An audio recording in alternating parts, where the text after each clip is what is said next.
Hola a todos, ¿qué tal estáis? Bueno, como yo estoy a tope preparando los próximos exámenes que tenemos por delante, os traigo un vídeo sobre la mesa, de estos así cortitos, para hacer un repaso, por si nos sirve de idea, de cómo enfrentarnos a determinadas partes de las leyes. En este caso he cogido una de mis leyes preferidas, aunque yo sigo teniendo fallos en los tipos test, porque la verdad es que es muy complicada y requiere un esfuerzo memorístico bastante grande. Es la Ley 39/2015, en el caso de los recursos, ¿vale? Estamos al final de la ley, donde tenemos 3 recursos en función de la tipología de acto que se ha dictado. Yo el resumen lo suelo hacer, que más que un resumen es como un esquema, en la flashcard. Me parece que para memorizar, para guardar datos de memorización, lo mejor es la flashcard. Como me vais a preguntar, yo utilizo estas, que ya me quedan, como veis, muy poquitas, que son del número 5 y están rayadas. Me consta que también las venden lisas y hay más o menos tamaño, pero para mí este es el esencial. Entonces, ¿qué es lo que hago? Pues mirar, primero vamos a focalizar bien lo que es cada tipo de recurso. Mirar, cuando yo empecé a preparar esta ley, yo no trabajaba en la administración pública. Yo tenía un negocio y no trabajaba en la administración pública. Entonces, me costaba mucho llevar lo que eran los recursos o lo que era lo que me decía la ley a la práctica, porque realmente yo no practicaba, dado que no estaba trabajando. Cuando empecé a trabajar en la administración pública hace ya 3 años y medio, que como sabéis estoy como funcionaria interina, pues ahí me fui enterando y fui dándole, le fui dando forma a lo que yo estaba estudiando y a lo que yo estaba preparándome. Entonces, el recurso de alzada para la gente que estudia o que ejerce como trabajadores sociales es el recurso más usado, porque es cuando tú solicitas la ley de dependencia o solicitas la renta mínima, pues si no estás de acuerdo con la resolución, puedes llegar a poner un recurso de alzada. Entonces, es de los más comunes. Entonces, al principio, como os digo, como no me enteraba muy bien, en verdad lo que te dice la ley, porque esta es la ley del procedimiento, la ley no te indica realmente qué es un recurso de alzada. Entonces yo me lo busqué. Lo mismo hice con el potestativo. Ahora ya lo tengo más en hincapié y para mí, o más trabajado, como os he dicho, porque conforme vas dándole vuelta a las leyes, las vas entendiendo más y les vas dando forma, hay 3 cosas que son fundamentales. Primero, memorizar el nombre de los 3 recursos y después que los recursos se ponen en 3 momentos distintos. El recurso de alzada cuando no pongan fin a la vía administrativa, cuando pongan fin a la vía administrativa el potestativo y contra los actos firmes el recurso extraordinario. Muchas veces si lees bien la pregunta tipo test, ya con eso te está diciendo qué tipo de recurso puedes interponer. El caso es que el procedimiento sería pues leerlo, subrayarlo, trabajarlo, intentarlo entender, las palabras que no entienda la busco en el diccionario y cuando ya lo tengo un poco más trabajado hago una flashcard. Mirad, esta es la flashcard que yo he hecho. Yo le he puesto como caso práctico, pero porque en trabajo social suele caer como caso práctico, ¿vale? Entonces he separado los recursos. En principio le he dado un color a cada uno, ¿vale? El de revisión le he puesto el verde y al otro pues el rosa y el de alzada, que como os he dicho era el más importante, de amarillo. No he subrayado lo de dentro porque lo de dentro, para no mezclarlo con lo que yo tenía, bueno, con lo que yo tendría que subrayar, ¿no? ¿Cómo lo hacemos? Mirar, es importante, como os he dicho, en cada recurso, ¿vale? En cada recurso siempre es importante saber a qué se está poniendo. Es decir, tú en función de la resolución del acto no puedes poner un recurso u otro. Tienes que ver qué tipo de acto es el que te está contestando. En principio, para el recurso de alzada, tiene que ser los que no ponen fin a la vía administrativa, que unos pocos de artículos antes de llegar a este momento te dice cuáles son los que no ponen fin a la vía administrativa.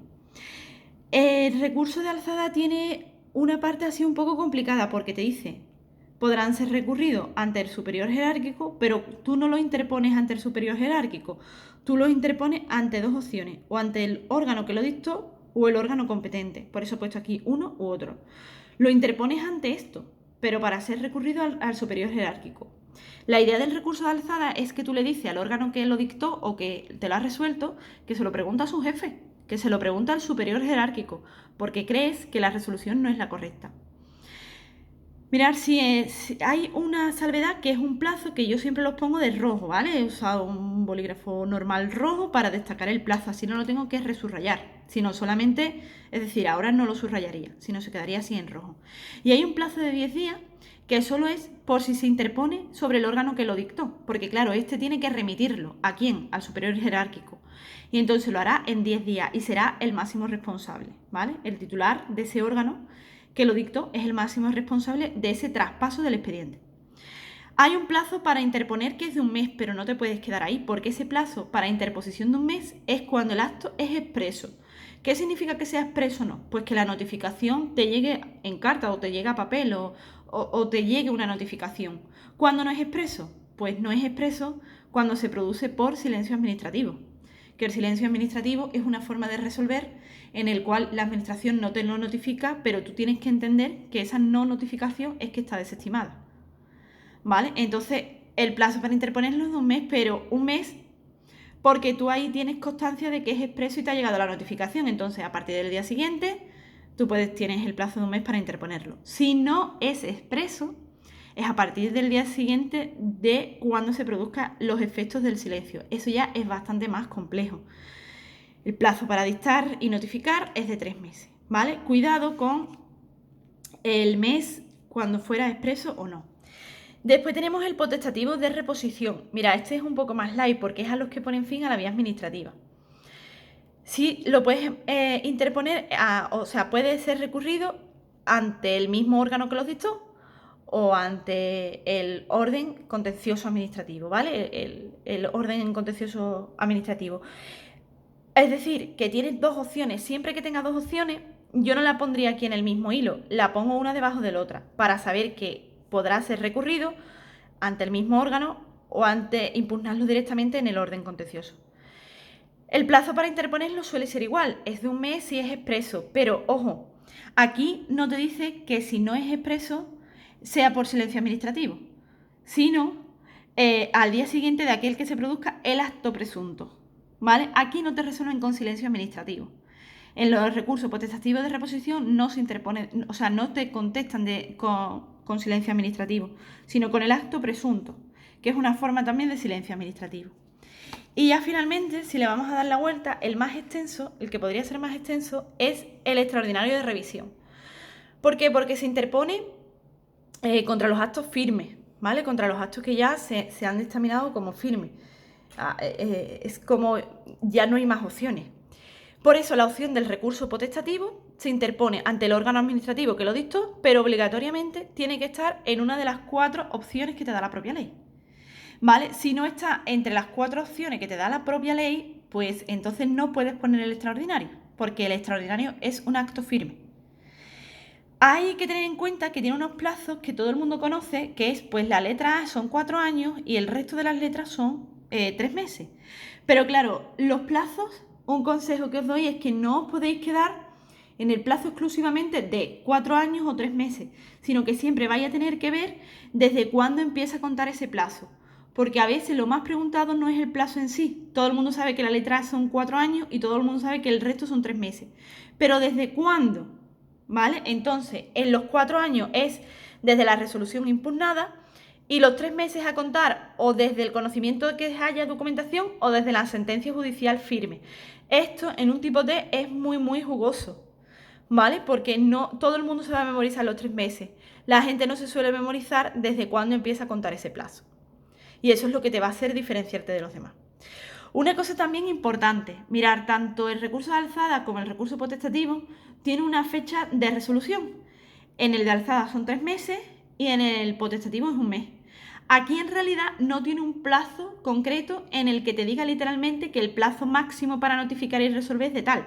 No, aquí te dice que transcurrido 3 meses desde la interposición sin tú haber tenido una resolución, pues entonces cuando se considera desestimada. Esos pequeños detalles, como la fecha, como este apartado de cuándo se resuelve el recurso extraordinario y los plazos que contiene tanto el recurso de alzada como el potestativo, viene muy bien en una flashcard, porque así es una manera de estructurar las cosas que más se te suelen olvidar. Por ejemplo, yo en el recurso de alzada, que tiene la peculiaridad que te dice cómo podrán ser recurridos y cómo se podrá interponer, pues la verdad es que eso suele liar bastante. ¿Qué es lo que haría yo ahora? Es que como ya les he asignado un color a cada uno, si hay una parte que me cuesta más trabajo, que no entiendo o que se me suele olvidar con facilidad, yo la subrayaría de ese color. Por ejemplo, si a mí lo que se me suele olvidar es que mezclo ante quién podrá ser recurrido y cómo podrá interponerse, porque no son los mismos órganos, pues a lo mejor aquí le echo un color que será el mismo amarillo para identificar que con esto tengo que tener en cuenta que yo normalmente me suelo liar. Por eso os digo que la parte de cuando tú ya tienes la flashcard y la vas a subrayar es una parte muy personal porque ahí vas a poner lo que generalmente se te olvida. Recordad que la flashcard es una tarjeta de memorización y esto te va a servir sobre todo después para repasar. Lo mejor es repasar sobre la ley porque es donde vas a tener pues, el número de artículos, donde vas a tener mayor información.